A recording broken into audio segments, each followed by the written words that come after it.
Welcome to a video on quadratic functions.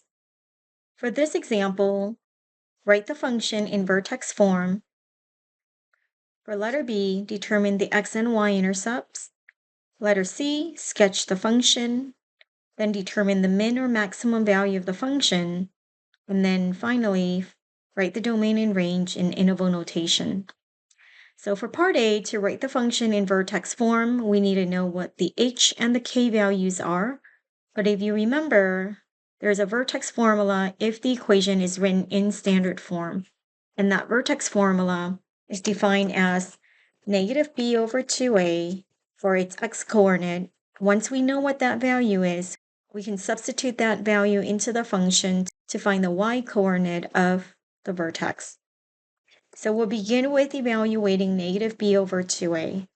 Note that our a value is negative 2, our b value is negative 10, and our c value is the constant 4. So negative of a negative 10 divided by 2 times a, that's 2 times negative 2. So that gives us 10 divided by negative 4. Simplifying this is negative 5 halves. So we're going to evaluate the function at negative 5 halves to determine the y value of the vertex point. Substituting negative 5 halves into the function, we have negative 2 times the square of negative 5 halves minus 10 times negative 5 halves, and then plus 4. So remember, square before we multiply. The square of negative 5 halves is 25 fourths.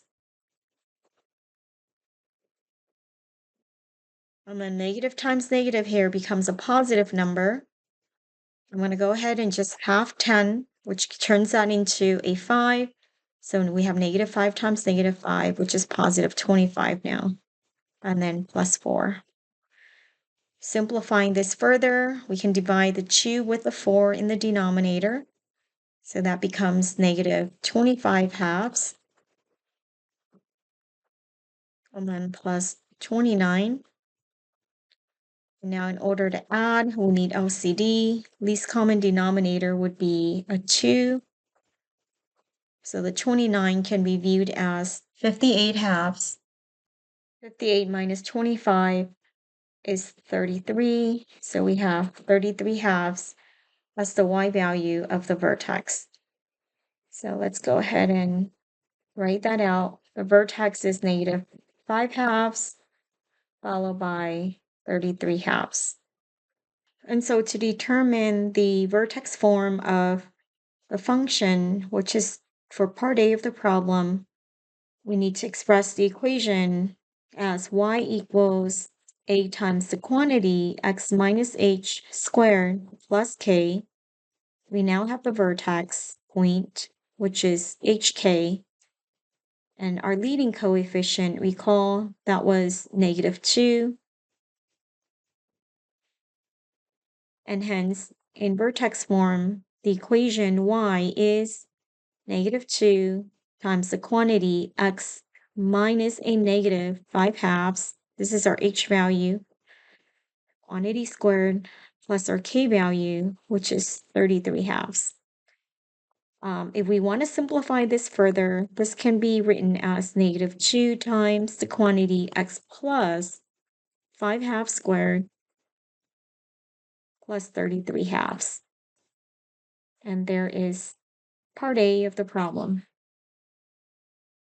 For letter B, determine the xy intercepts, and these will give us additional points to graph the equation out. Part B, I'll do my work on this side. The x-intercepts, remember, implies that the y value is 0.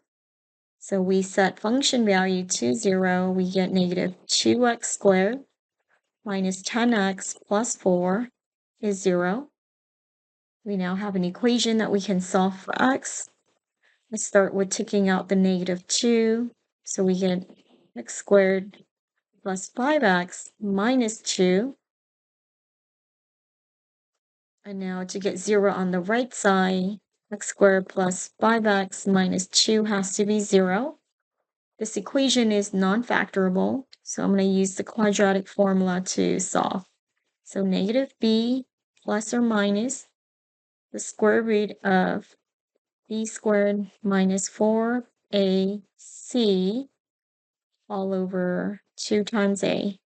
Again, here a is 1, b is 5, c is negative 2. Now simplifying this, we get negative 5 plus or minus the square root of 25. These two negatives here make a positive, so it's 25 plus 8, which is 33. All over 2. And simplifying this out, we get negative 5 plus root 33 all over 2, or negative 5 minus root 33 all over 2. So to write intercepts in the correct form, the x-intercepts are negative 5 plus the square root of 33 over 2 followed by 0, and negative 5 minus root 33 over 2 followed by 0. Now we can approximate these numbers so that we can graph or plot these 2 points out. So for the first x-intercept, it's roughly 0.37 followed by 0. And for the second one, it is negative 5.37 followed by 0.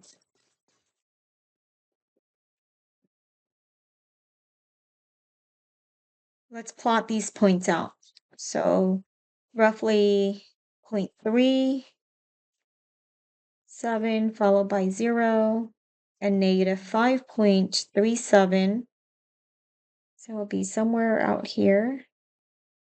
And then the vertex point was at negative 2.5 followed by roughly 16.5. So it's all the way up here. So negative 2.5 and then 16.5. So V for vertex. And then the axis of symmetry is going to be this line right here. I'm going to sketch this in the color green.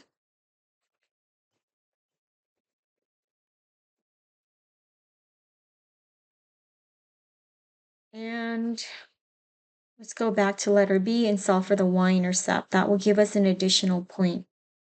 So the y-intercept is when x is equal to 0. So looking at our function, if x equals 0, that first term and the second term goes away. So we have y equals the constant, which is 4. Hence, the y-intercept is 0 followed by 4. Let's go ahead and plot that point.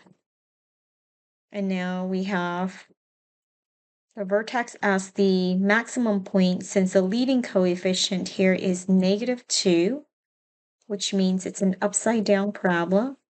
And so based on those points, here's half of it. From the axis of symmetry, this is 4 units to the right. So 4 units to the left would be this point here. And here's the other half of the parabola. And so the maximum value is the y value of the vertex, which in this case is 33 halves to be exact. And that is letter D. Letter C, sketch it out, which we have, and then the domain and range. So the domain of the function in interval notation is a set of real values. X can be any number, any real number. And then the range of the function, again, if we move the ruler along the y-axis, basically moving it up and down, we can see that this is the maximum value.